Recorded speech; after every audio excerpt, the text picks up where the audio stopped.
Kažu da je davno, u srcu Balkana, vladala moćna vladarica, Crna kraljica.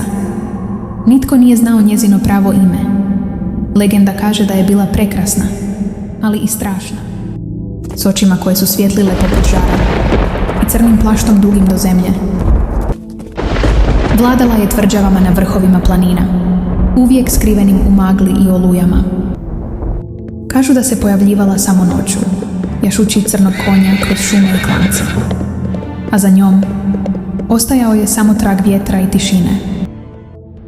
Neki tvrde da je bila zaštitnica siromašnih i potlačenih. Dijelila im je zlato oteto od neprijatelja. Ali drugi vjeruju da je bila okrutna i da su sela koja bi joj se usprotivila nestajala u plamenu. Pričalo se da je sklopila savez s vilama i mračnim silama šume. Zato su njene tvrđave bile neosvojive, a vojske neprijatelja nestajale su pred njenim zidinama, kao da ih je progutala zemlja.